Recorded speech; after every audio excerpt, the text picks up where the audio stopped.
She asked for exactly $3, not $1 more, not $1 less, and she would not tell him why. She had already counted the vending machine prices twice, and she had already settled on the smallest number that would still fix the problem. So, by the time she crossed the parking lot toward the tall man in the grey hoodie, the number was decided. $3. Not some money. Not whatever you can spare.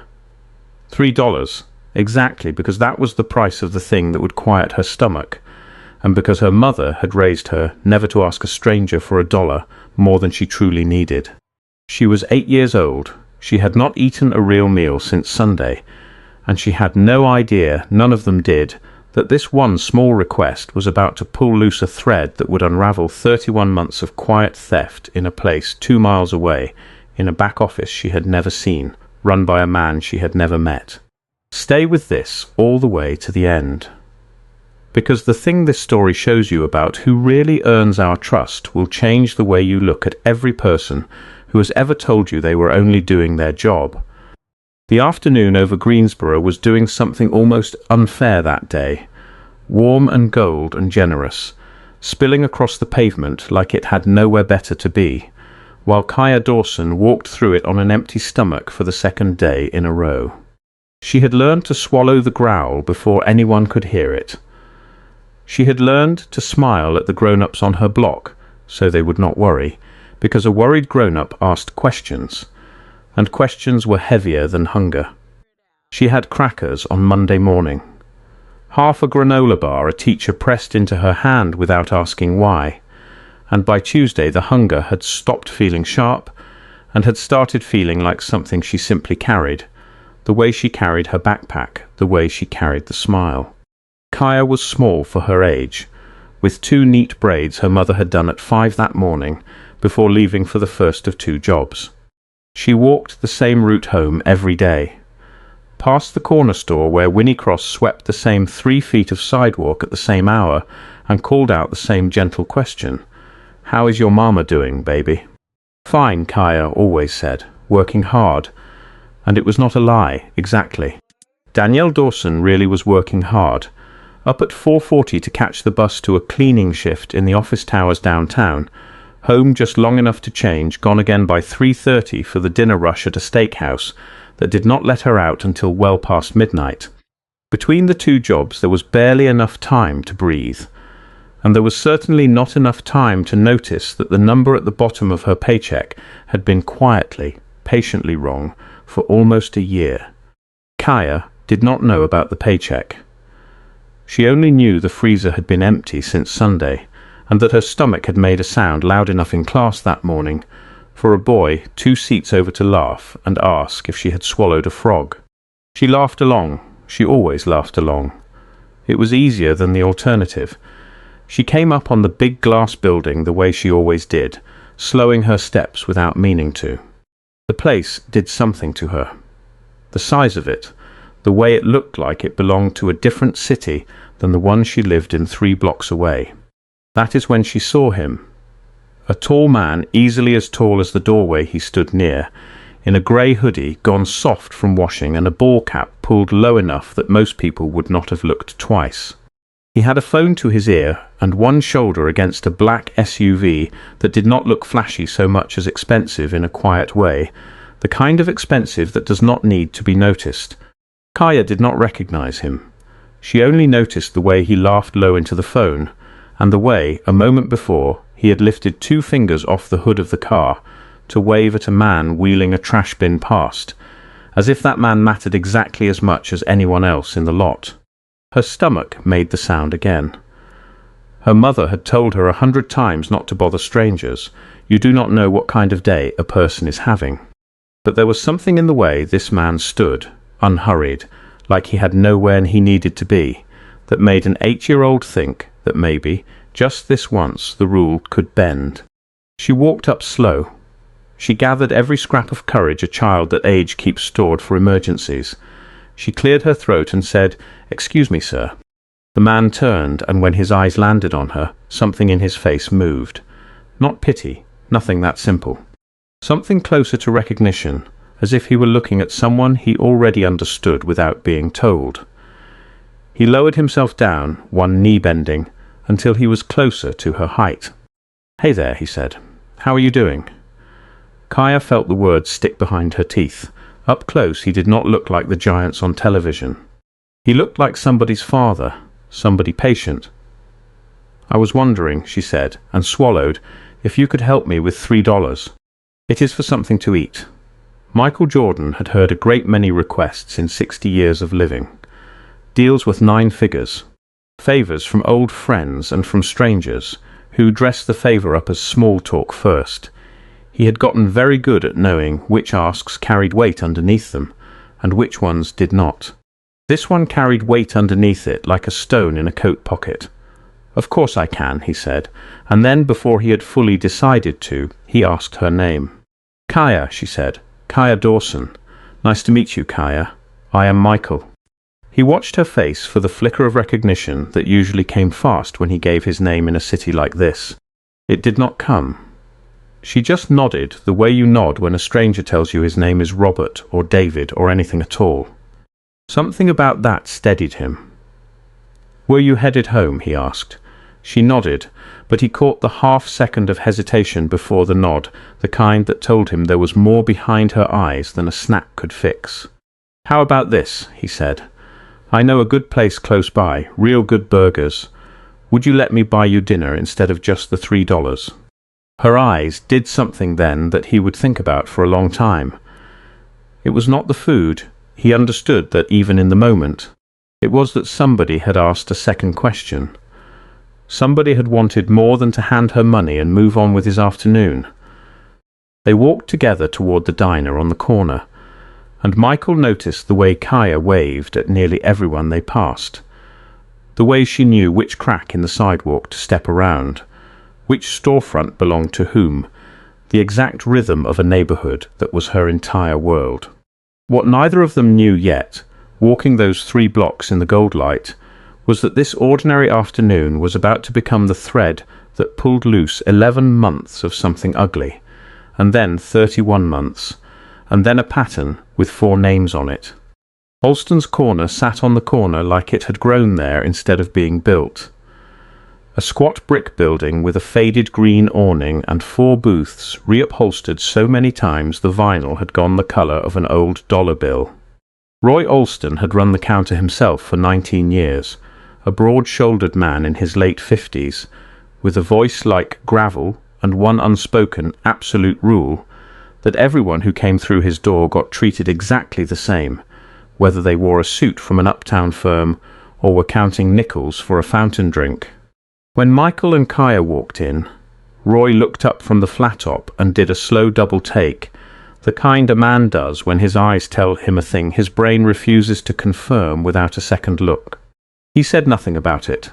Not yet. That was the kind of man Roy was.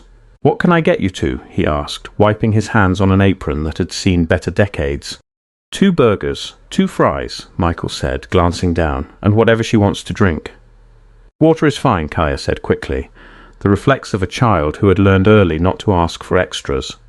"How about a chocolate shake instead?" Michael offered, and the smile that broke open on her face lit up the whole corner booth. They sat across from each other, and Michael watched her eat with the careful disguised hunger of someone who does not know for certain when the next meal is coming. Slow bites, eyes down, gratitude leaking out anyway. "Tell me about yourself, Kaia. Who do you live with?" "My mum, Danielle," she said. "Just us 2.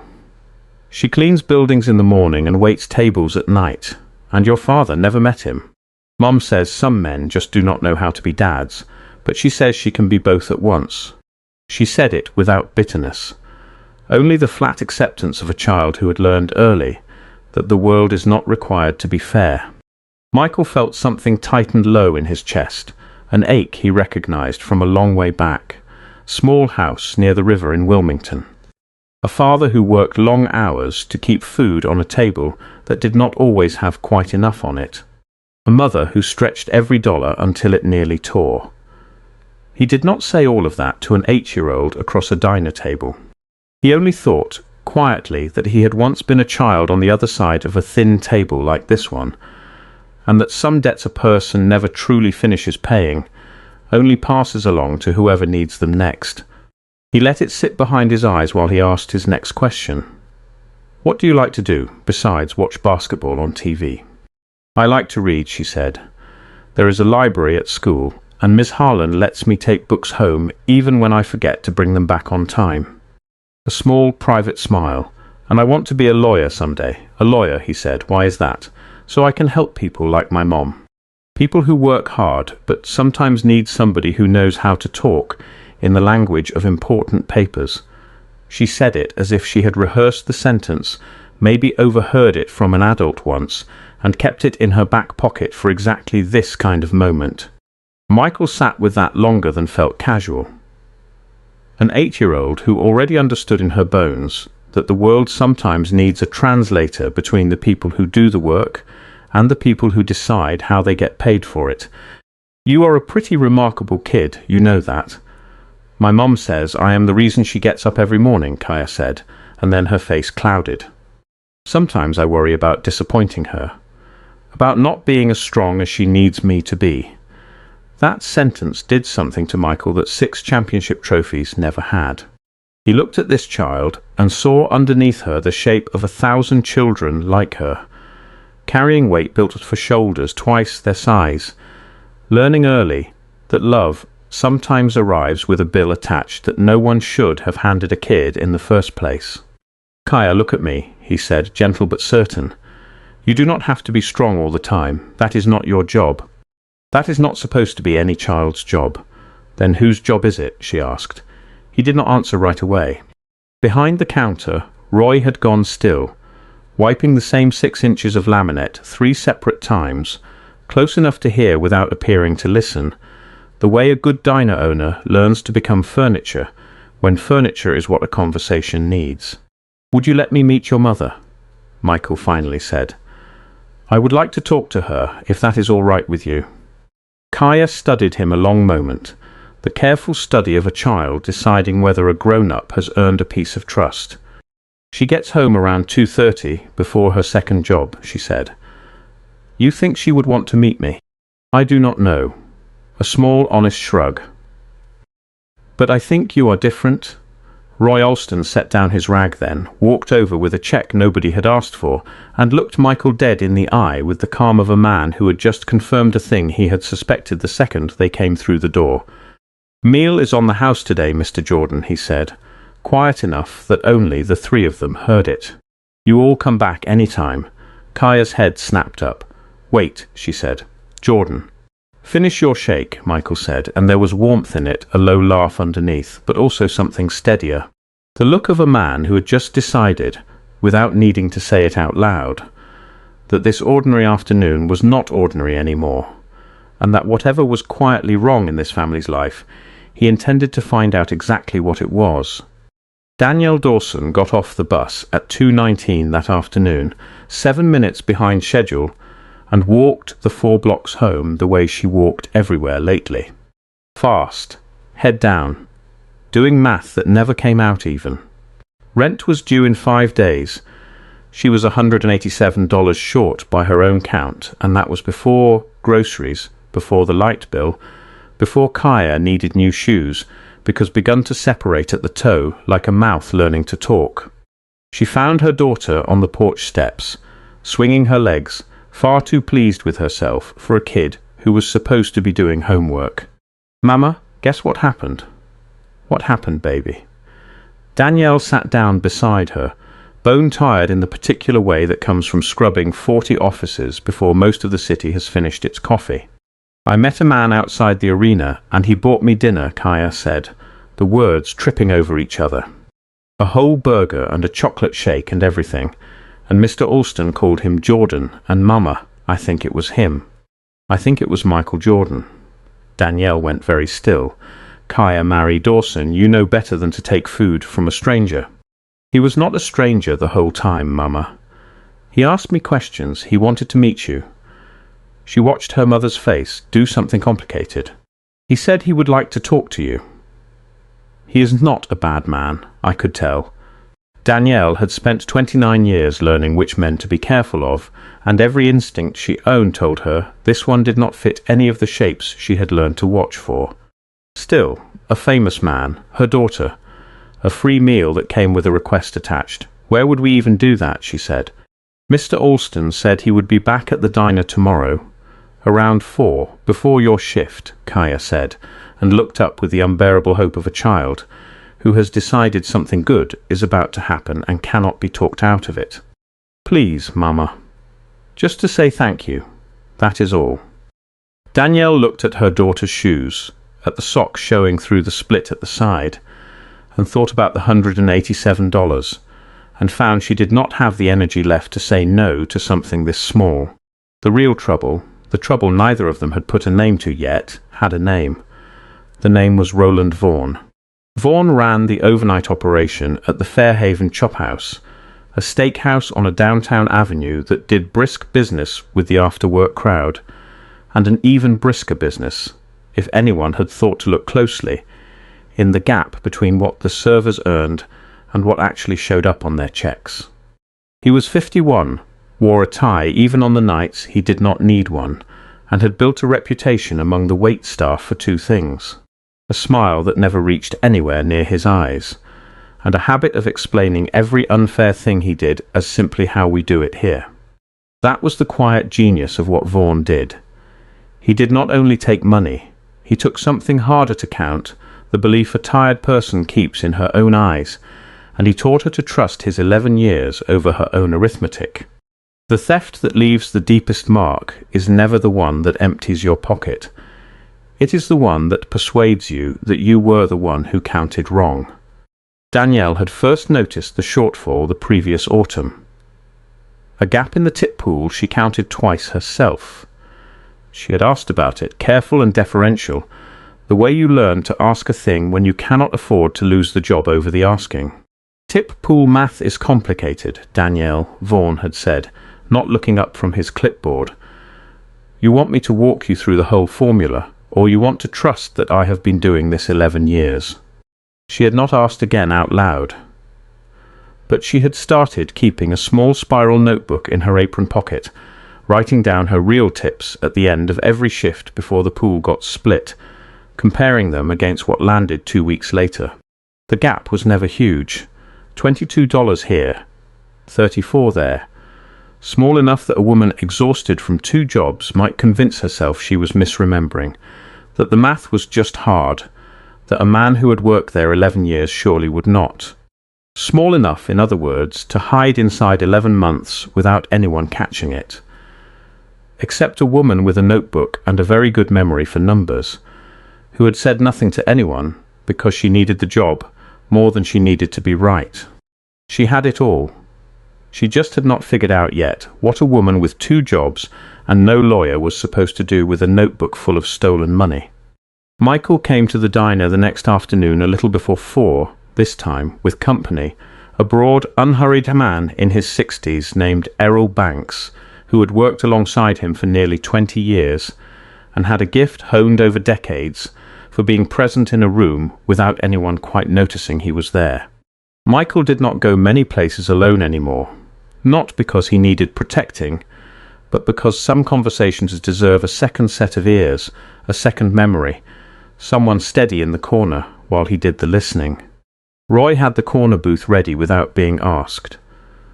Danielle walked in at 4:03, Kaia's hand gripped tight in hers, still in the work polo from her morning shift, because there had been no time to change, carrying every ounce of caution a person brings into a room she did not choose to enter.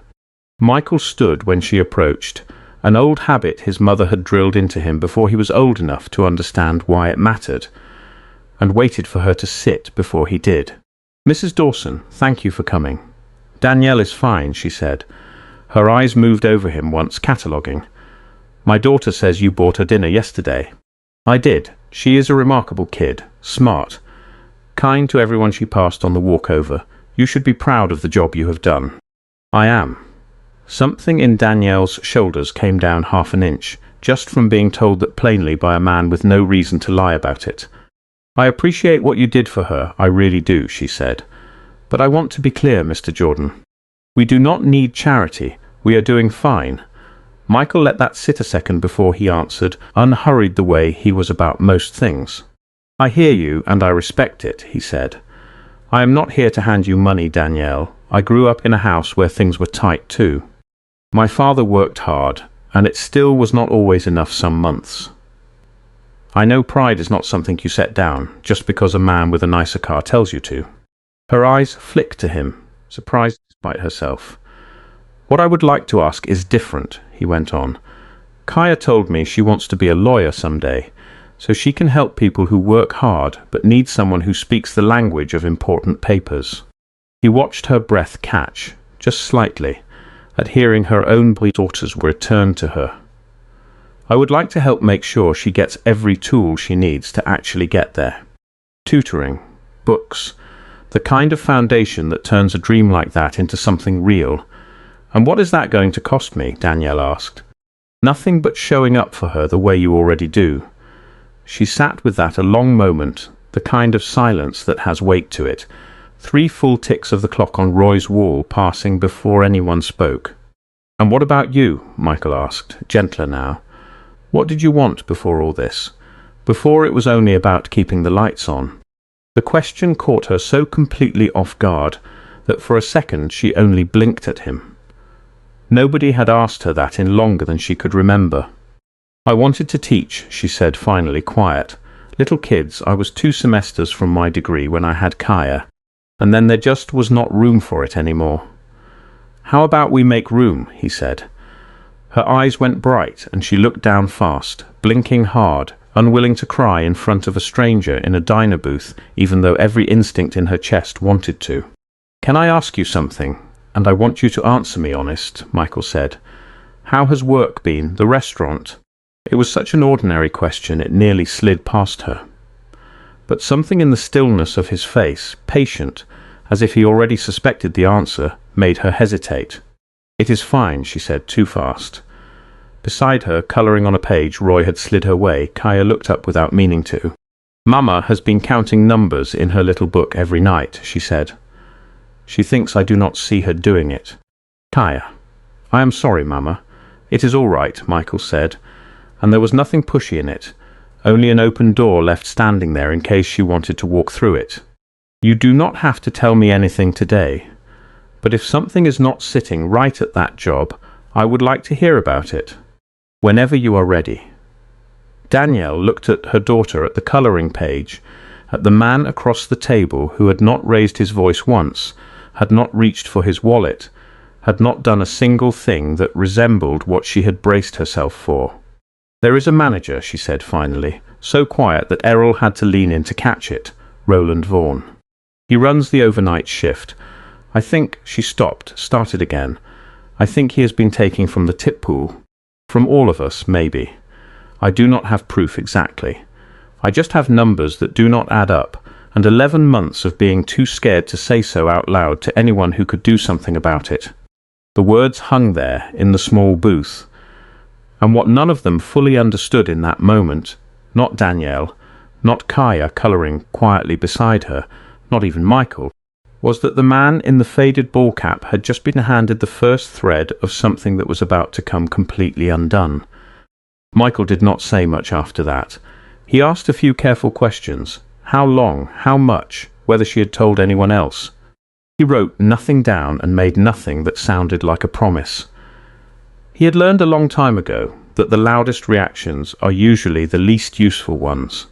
But something in his stillness had changed, and Errol, who had known him long enough, recognized the particular quiet that came over him right before he decided to actually do something about a thing. 3 days later, the trouble found its own way to a breaking point. The way trouble does when nobody is watching closely enough to stop it early. Danielle had finally worked up the nerve to ask Vaughn directly about the shortfall, armed with 2 weeks of her notebook numbers laid out clean, dates and totals lined up like evidence, because that is exactly what they were. She asked him in the back office before her shift, her voice steady even though her hands were not. Vaughn looked at the notebook for exactly 4 seconds before sliding it back across the desk. "You accusing me of something, Danielle?" "I am asking a question about my pay, because from where I am sitting, this looks like you coming in here with an attitude problem." he said, flat and almost bored, the tone of a man who had said this kind of sentence to enough people over enough years that it no longer cost him anything. I run a tight operation. 11 years, no complaints until you. You want to keep working doubles here. I would think real hard about how many more questions you plan on asking me. She said nothing else. She clocked in. She worked the full shift on legs that felt like they belonged to someone else. And at 11:40 that night, carrying a tray of water glasses to a corner table, she noticed a young server, barely 20, crying quietly in the station, having just been told her hours were being cut in half starting the next week. No explanation offered. None needed, not from a man who held every schedule in his hands. Danielle had nothing to give her. No spare hours, no extra tips, nothing that would fix what Vaughn had just done to a girl who needed the job as badly as she did. But she set down her tray, found a clean rag, and quietly helped the girl wipe her face before she had to walk back out onto the floor. Because sometimes the only thing you have left to offer somebody is 5 minutes of not being alone in it. She never mentioned it to anyone. She did not think it mattered. She was wrong about that. Because the young server, the one nobody thought to check on, whose name was Marisol Payner, had a cousin who worked days at Alston's corner. And by the next morning, Roy Alston had heard the whole story second-hand, and had picked up his phone to call a number Michael Jordan had left with him 3 days before, just in case. Michael did not sleep well that night. Roy's call had come in around 9. A girl, 20, a second job at a nail salon on weekends just to make her own rent, cut to 15 hours a week for no reason anybody had bothered to explain. Michael listened, asked 3 questions, and thanked him. Then he called Errol. "I need you to look into something," he said. "Quiet, no noise yet. The restaurant, the Fairhaven Chop House, an overnight manager named Roland Vaughn. I want payroll records if we can get them legally. I want to know who else has worked under him the last few years, and I want to know if this is new, or if it has been going on a lot longer than 11 months. Errol had worked with Michael long enough to know what that tone meant. Not anger, something colder and more patient than anger. The tone of a man deciding to be thorough before he decided to be anything else. What Errol found over the next 4 days was not hard to find once somebody actually looked. It rarely is. The Fairhaven was owned by a regional group out of Atlanta called Calderone Hospitality Partners, the kind of company that owned 11 restaurants across 3 states and trusted its overnight managers to run daily operations without much oversight, which was exactly the kind of trust a man like Vaughn had learned to use. Errol started with public records, nothing invasive, just the ordinary trail a business leaves behind. A labor complaint filed 18 months earlier by a server named Terrence Mabry, dismissed by the state board for lack of documentation. A second complaint filed even earlier by a woman named Coretta Sims, also dismissed, also citing insufficient evidence. 2 servers. 2 complaints, years apart, both saying roughly the same thing in different words. That money was going missing from the tip pool, and nobody with the authority to fix it seemed interested in looking. Nobody built a case. Errol told Michael over the phone. They complained, got told they were wrong or misremembering, and both quit within a couple months. No paper trail strong enough for the board to act on. Whoever has been doing this learned a long time ago that people without lawyers usually give up before they get anywhere. "Find them," Michael said. "Mabry and Sims, if they are willing to talk." It took 2 more days. Terrence Mabry was doing construction now over in Burlington, and answered the call from a job site with the guarded voice of a man who has had a complaint dismissed once already, and does not feel like having his hopes handed back to him twice. Coretta Sims had moved up to Raidsville and worked mornings at a daycare, steadier hours, she said, even if the pay was worse. Both of them, when Errol explained who was asking and why, said some version of the same thing. I kept my notes. I never threw them away. I always figured somebody might ask eventually. Neither had ever met Michael Jordan. Neither had any particular reason to trust a phone call from a stranger claiming to represent him. But something about the specificity of the questions, the dates, the dollar amounts, whether Vaughn had ever explained the shortfall the same way twice, told them this was not somebody fishing. This was somebody who already knew roughly what he would find, and was simply confirming it. What none of them knew yet, not Danielle, not Marisol crying in the station, not Terence in Burlington or Coretta in Raidsville, was that 4 separate people, spread across 31 months, had all quietly counted the same theft in the same restaurant under the same man, and that the only thing standing between 4 scattered complaints and one undeniable pattern was somebody willing to put them all on the same table at the same time. Michael went back to the diner on a Thursday evening and asked Roy if he could use the back office for 20 minutes and a phone call. Roy did not ask questions. He handed over the key and put a fresh pot of coffee on. The unspoken hospitality of a man who understood that some conversations need privacy more than they need an audience. The call was to a labour attorney named Lorraine Hale, based in Greensboro, who had spent 15 years building a particular reputation for exactly the kind of hospitality wage cases the state board tended to dismiss, precisely because the victims almost never came forward together.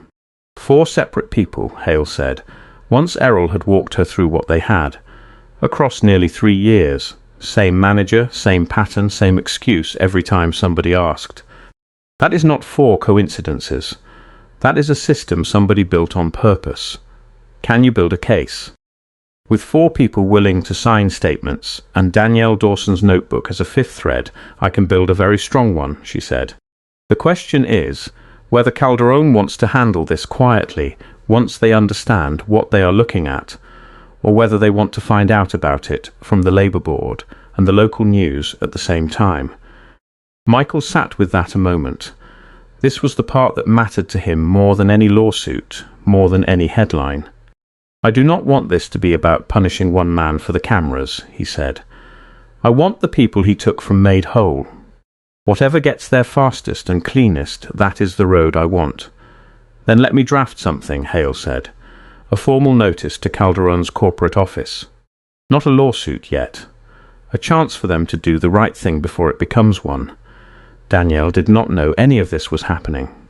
That, in its own way, was the hardest part for Michael, watching her go back to work 2 more nights that week, watching her count her tips into that small spiral notebook in the break room the way she had for 11 months, with no idea that 4 other people's stories had just been laid down beside hers, that a lawyer in an uptown office was drafting a letter with her name in it, that the quiet machinery of something much larger than a diner conversation had already begun to turn.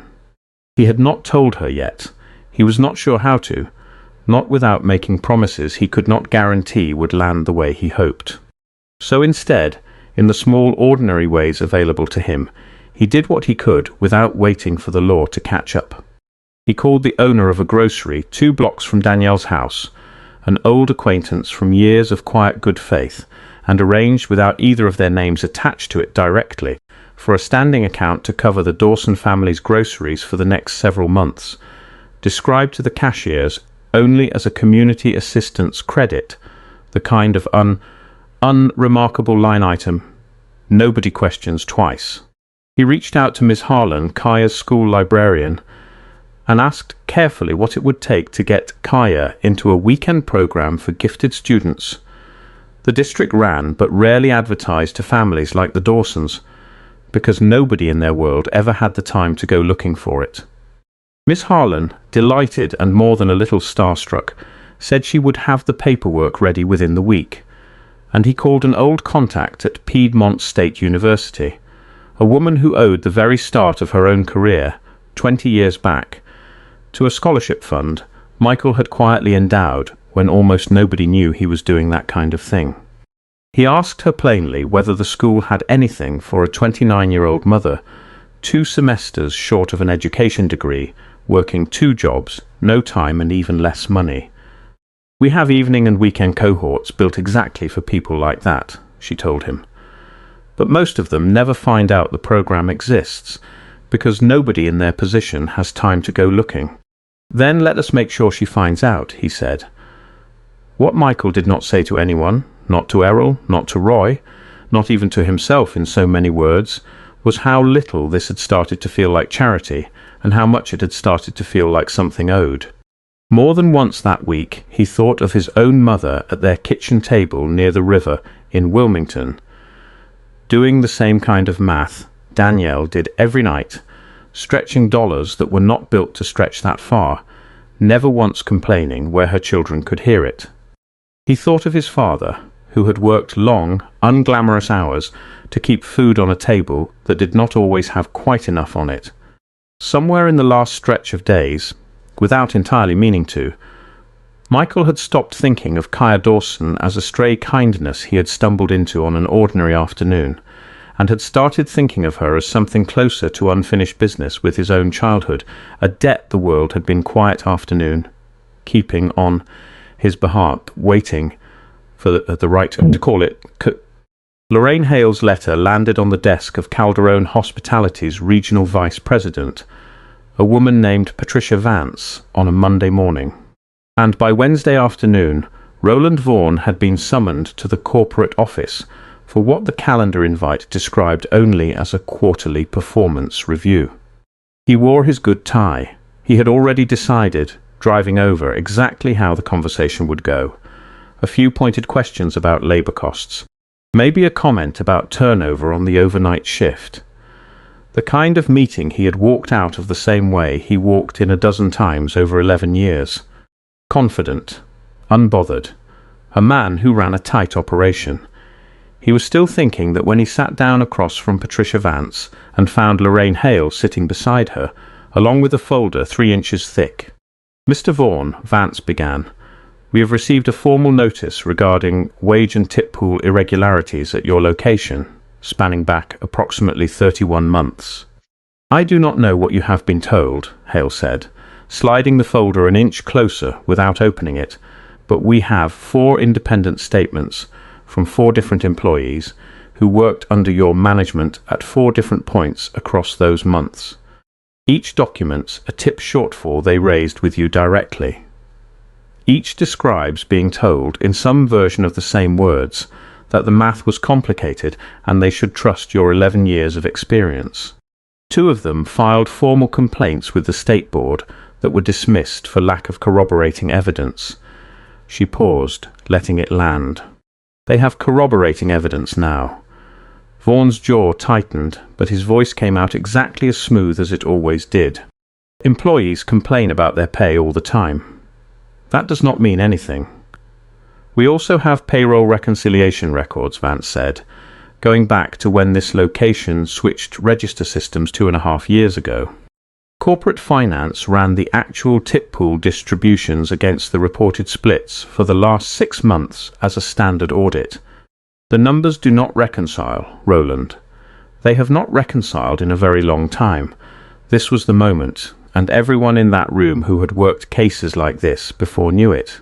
The moment where a person either says, 'You are right, I am sorry, tell me how to make this right,' or digs in and makes everything that comes after so much worse for himself." Vaughn looked at the folder. He looked at Vance. And something in his face went from surprised to defensive, to something harder, something that had clearly worked for him for 11 years, and was not ready to stop working now. "I have run this location without a single serious complaint for over a decade," he said. "If people did not understand how tip pooling works, that is a training issue, not a theft issue. And frankly, I find it more than a little suspicious that 4 disgruntled former employees suddenly found their voice at the exact same time. Somebody has been stirring this up." "Are you denying the numbers do not reconcile?" Hale asked. "I am saying numbers can be read a lot of ways by people looking to make trouble." Hale did not blink. "Mr. Vaughn," she said, "this is your opportunity to explain, in good faith, why 31 months of tip pool math consistently benefited you and consistently disadvantaged the servers working under you. I would encourage you to take it seriously." He did not take it. He spent the next 11 minutes explaining, with rising irritation, that this was a witch hunt, that corporate had never complained about his numbers before, that a man could not be expected to remember every dollar over 3 years, that if anyone had a real problem, they should have brought it to him directly, instead of running to lawyers, apparently forgetting, or not caring, that 4 different people had done exactly that directly and been told each time to trust his 11 years of experience. He never once said the word sorry, not to Vance, not to Hale, not to the folder of 4 names sitting closed on the table in front of him. Calderon Hospitality terminated Roland Vaughn that same afternoon, citing violation of company wage policy and failure to cooperate with an internal audit. Corporate counsel, reviewing the documentation Hale had assembled, decided within the week to settle directly with all 4 employees, and separately with 3 additional servers whose names surfaced once people understood somebody was finally willing to listen. Danielle Dawson received back pay, covering the full 11 months she could document, plus a settlement that a legal team eager to keep a wage theft story out of the local news arrived at generously and fast. Marisol Payner, the 20-year-old whose hours had been cut without a word, got the same, along with a written apology from Patricia Vance on company letterhead, the kind of apology Vaughn himself had never once been willing to offer anybody. Vaughn filed for unemployment 2 weeks later and was denied, given the terms of his termination.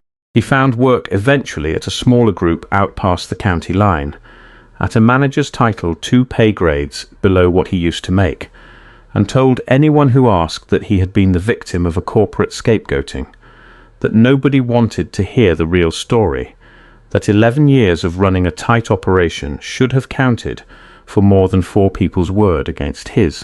He never once, in any conversation Errol later heard about secondhand, said the words, "I was wrong." Danielle found out about the settlement on a Friday morning in a phone call from Lorraine Hale that started so formally. She assumed at first it was a wrong number. By the time Hale had explained it fully, the 4 statements, the audit, the back pay, the number, Danielle had to sit down hard on her kitchen chair and put a hand over her mouth. She understood for the first time the actual size of the machine that had been quietly assembling itself around her. "Who did all this?" she finally asked. "Who put this together?" Hale hesitated, the careful hesitation of someone bound by a client's wishes not to make more of a thing than it needed to be.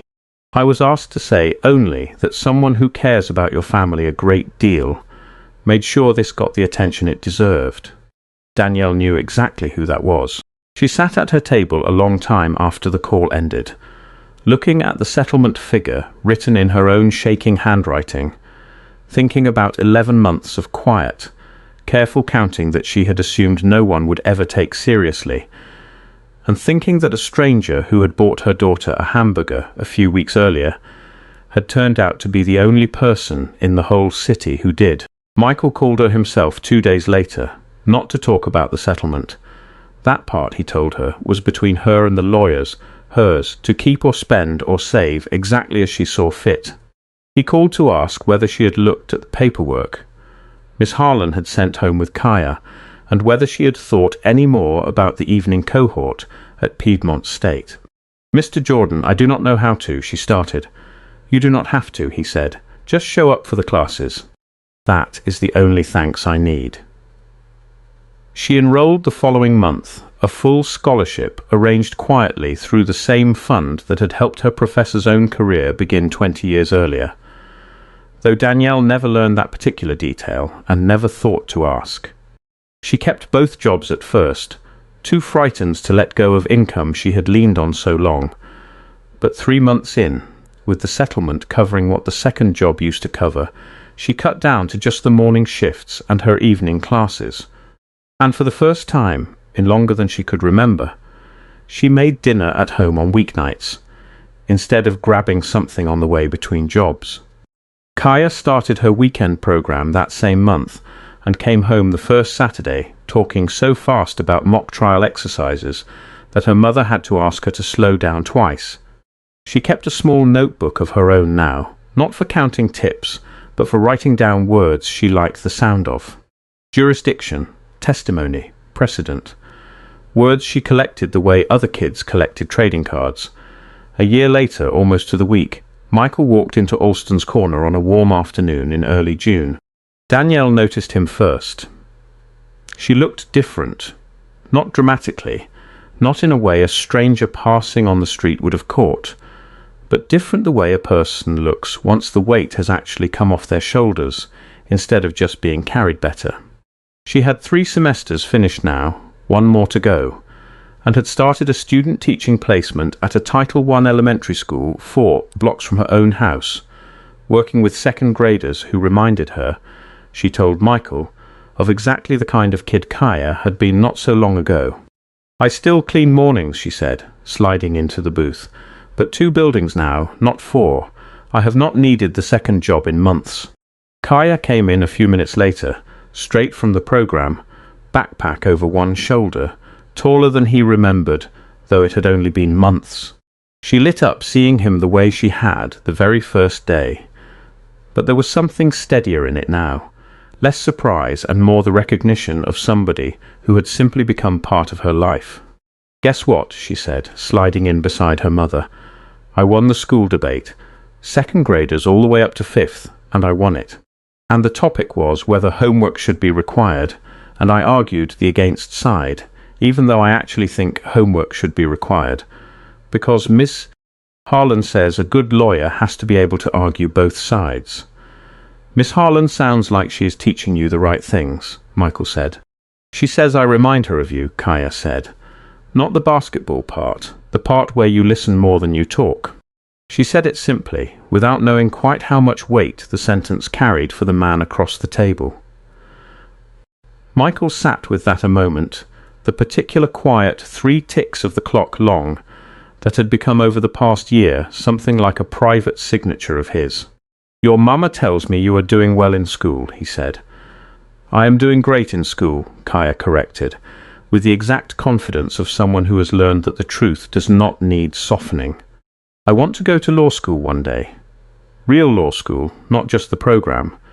Miss Hale, the lawyer who helped Mama, she said I could shadow her office next summer if I still want to be a lawyer by then." "You still want to? More than ever." She looked at her mother, at the diner around them, at the man across the booth who had never once, in a full year of quiet involvement in their lives, made her feel like a charity case instead of a person. "I want to help people the way you helped us," she said, "except with the papers part. You are better at the money part."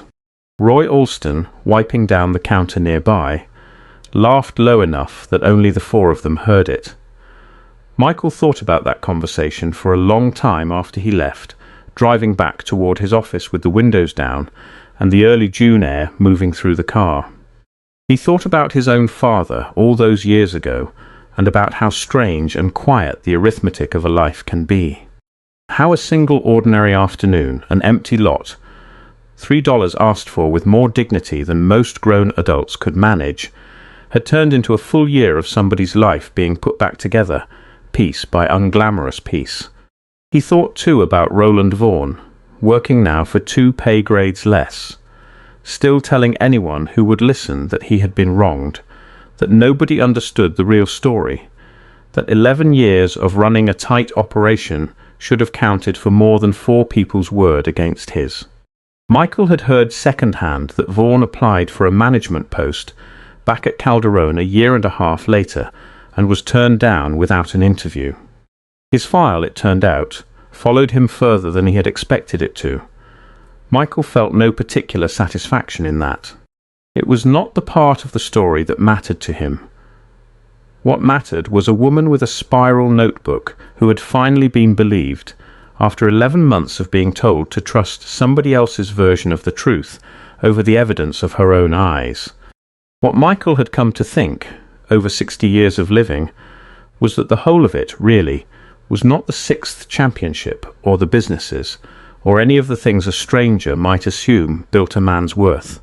It was whether you noticed the person nobody else was noticing, and whether, once you noticed, you did something about it that did not need an audience to matter. He had learned that lesson slowly, across a whole lifetime, beginning with a father who worked long hours near the river and never once made his children feel the weight of it. He was still learning it, if he was honest with himself. Every time a small voice with more courage than most grown men he had met asked him for exactly what she needed and not a single penny more. Here is the part I keep coming back to. Not the settlement, not the scholarship, not even a dishonest man finally losing the job he had built on other people's silence. It is a grown man lowering himself to one knee in a parking lot to a child's eye level and asking her name before he ever reached for $1.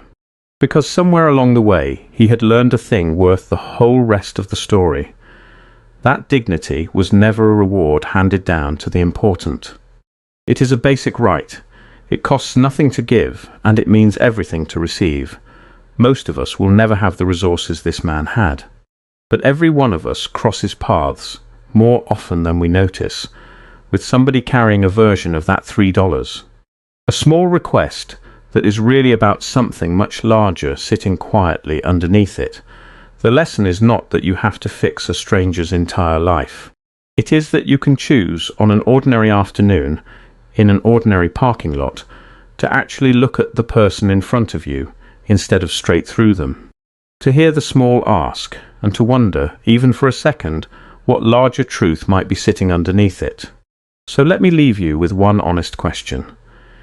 If a hungry kid had walked up to you and asked for exactly $3 and would not say why, would you have asked her name first? I would love to know your honest answer. And if this story moved you even a little, stay a moment longer, because the next one is already waiting, and it is every bit as true underneath as this one.